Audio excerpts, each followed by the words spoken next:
సరే, నేరుగా విషయంలోకి వెళ్దాం.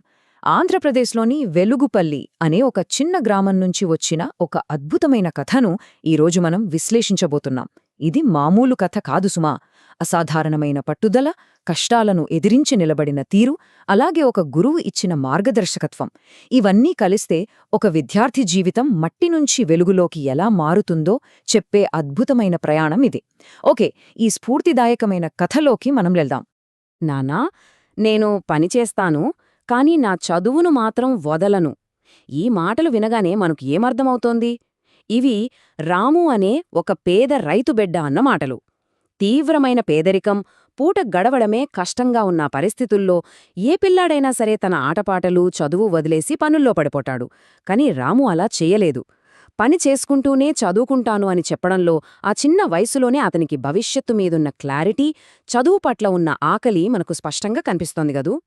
ఇక మొదటి విభాగానికి వస్తే, వెలుగుపల్లిలో ఆ బాలుడి జీవితం, పేదరికం, అలాగే చుట్టూ ఉన్న సమాజపు అనుమానాలు. అసలు రాము ఎదుర్కొన్న ఆ రోజువారీ వాస్తవికతను మనం అర్థం చేసుకోవాలి. వాళ్ల కుటుంబం పూర్తిగా వ్యవసాయం మీదే ఆధారపడి బతికేది. కనీస అవసరాలు కూడా తీరని కటిక పేదరికం వాళ్లది. ఇది చూస్తే మనకొక విషయం చాలా స్పష్టంగా అర్థమవుతుంది. ఒకవైపు సమాజం, ఇంకోవైపు రాము ఆలోచనా విధానం. గ్రామంలోని కొందరు అసలీ పేదోడు చదివి ఏముద్ధరిస్తాడు అని ఎగతాళి చేశారు. కాని రాము ఏమనుకున్నాడు? ఒకరోజు నేను వాళ్లందరికీ చూపిస్తాను అని మనసులోనే గట్టిగా ఫిక్స్ అయ్యాడు. ఆ విమర్శలను పక్కన పెట్టేసి తన లక్ష్యానికి ఒక ఇంధనంలా మార్చుకున్నాడు.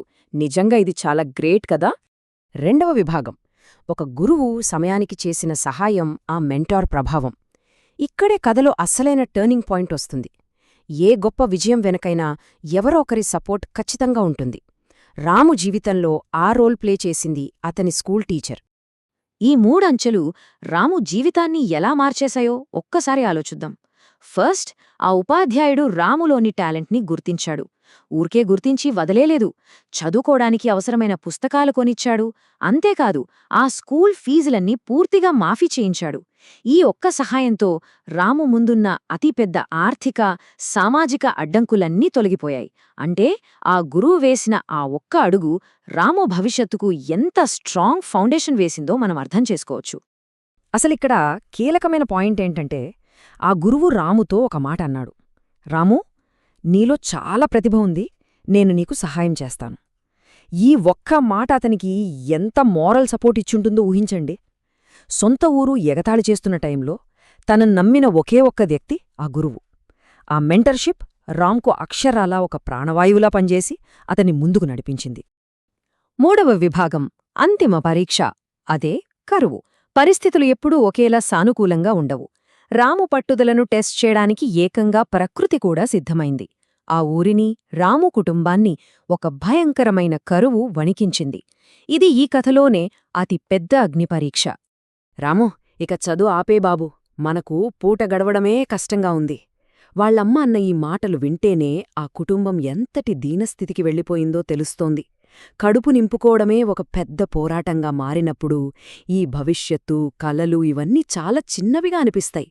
కరెక్ట్గా ఆ మూమెంట్లో రాము చదువు శాశ్వతంగా ఆగిపోయే ప్రమాదం కళ్ల ముందు కనిపించింది.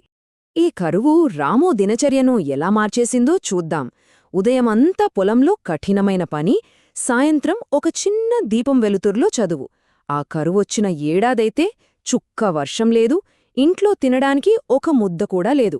అయినా సరే, కళ్లలో నీళ్లు తిరుగుతున్నా సరే, ఆకలితో కడుపు మాడుతున్నా సరే, రాము రాత్రిళ్ళు చదువుతూనే ఉన్నాడు. ఆశను అస్సలు వదల్లేదు. తన చదువే వాళ్ల తలరాతను మారుస్తుందని తను అంత బలంగా నమ్మాడు. నాల్గవ విభాగం, మట్టి నుంచి వెలుగు వరకు. ఒక అద్భుతమైన రూపాంతరం. ఇన్నేళ్ల కష్టం, కన్నీళ్లు, ఆకలి, ఒక గురువు నమ్మకం, ఇవన్నీ కలిసి ఎట్టకేలకు ఒక గొప్ప విజయంగా ఎలా మారాయో ఇప్పుడు మనం చూడబోతున్నాం. రాము జీవితంలో చీకట్లు పోయి వెలుగులు వచ్చిన సమయం ఇది.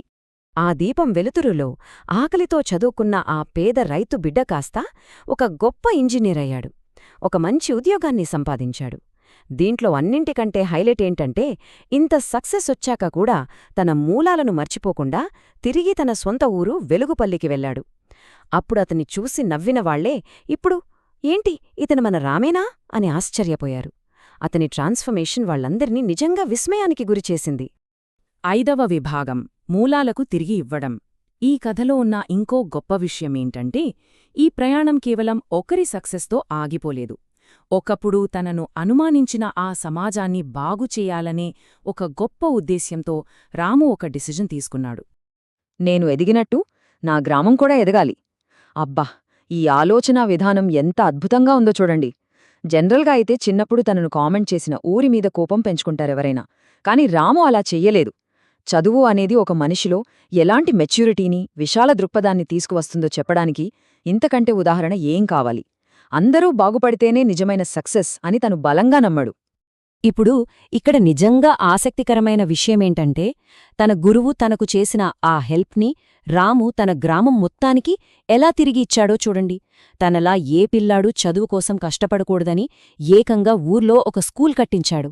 తన తండ్రిలా ఏ రైతు కరువుతో ఇబ్బంది పడకూడదని వాళ్లందరికీ కొత్త వ్యవసాయ పద్ధతులు నేర్పించాడు.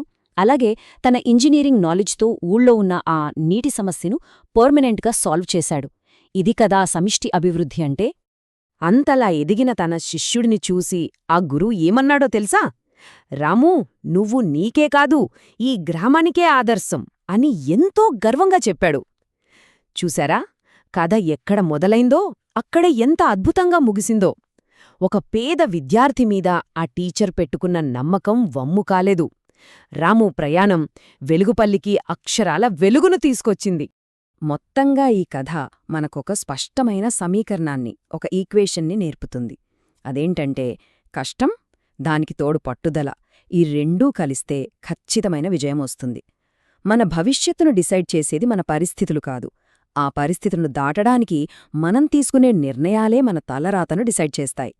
ఒక టీచర్ ఇచ్చే ఎంకరేజ్మెంట్, దానికొక స్టూడెంట్ చేసే కఠోర శ్రమ తోడైతే లైఫ్ ఎలా మారుతుందో చెప్పడానికి ఇదొక అద్భుతమైన ఉదాహరణ. ఇక మనం ముగించే ముందు ఈ ఒక్క విషయం గురించి ఆలోచిద్దాం. ఒకే ఒక్క వ్యక్తి పట్టుదల, అతని చదువు, మొత్తం ఒక కమ్యూనిటీ భవిష్యత్తును ఎలా మార్చేయగలవో చూశాం కదా. ఒక గురువు లేదా ఒక మెంటార్ ఇచ్చే చిన్న సపోర్ట్ ఎన్ని తరాలను ప్రభావితం చేస్తోందో ఇది మనకు స్పష్టంగా చూపిస్తోంది. మనం కూడా ఎవరికైనా అలాంటి ఒక గురువులా మారగలమా? లేదా కష్టాలను ఎదిరించి నిలబడే రాములా ఎదగగలమా? ఒక్కసారి ఆలోచించండి. ఈ విశ్లేషణ మీ అందరికీ ఒక మంచి స్ఫూర్తినిచ్చిందని ఆశిస్తున్నాను.